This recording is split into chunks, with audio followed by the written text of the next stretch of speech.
As per article 80 of the Indian constitution what can be the maximum strength of Rajya Sabha. इस question को भी, इस question के through हम जल्दी जल्दी बहुत सारी चीजें सीख लेते हैं। देखो, इंडिया का जो आर्टिकल कॉन्स्टिट्यूशन का आर्टिकल 79 है वो किसकी बात करता है? पार्लियामेंट की। किसकी बात करता है? पार्लियामेंट की। Now what is the parliament? The parliament is a body which makes the law for any country. The parliament is a body which makes the law for any country. India के parliament में कौन कौन आएगा? Lok Sabha, Rajya Sabha and the president of India. Lok Sabha में total seats कितनी है? देखो, sanction seats हैं 550, राज्यसभा में सैंक्शन सीट्स हैं 250 और प्रेसिडेंट तो एक ही होता है। ठीक, इस 550 में से 530 हैं स्टेट्स के पास, यूपी, उत्तराखंड, मध्य प्रदेश, महाराष्ट्र, और जो बाकी की 20 हैं ये हैं यूनियन टेरिटरीज के पास। ठीक, 550 में से 545 अभी ऑक्यूपाइड हैं, 545 अभी ऑक्यूपाइड हैं।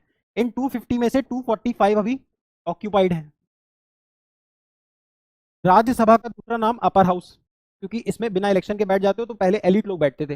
लोकसभा का दूसरा नाम लोअर हाउस। ठीक, लोकसभा, हमने पार्लियामेंट्री डेमोक्रेसी का कॉन्सेप्ट कहां से लिया है? ब्रिटेन से। तो ब्रिटेन में लोकसभा को क्या बोलते हैं? ब्रिटेन में लोकसभा को बोलते हैं हाउस ऑफ कॉमन, आम आदमी से निकला नेता। और राज्यसभा को बोलते हैं House of Lords, House of Lords. समझ में आ रहा है? पक्का? क्वेश्चन पूछता है as per article 80 of the constitution of India what can be the maximum strength of Rajya Sabha. तो मैक्सिमम स्ट्रेंथ कितनी बताई?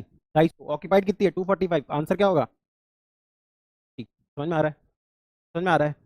Minimum age to become a Lok Sabha member 25, minimum age to become a Rajya Sabha member 30, minimum age to become president of India 35, minimum age to become the vice president of India 35। समझ में आया? आगे तो the answer is 250।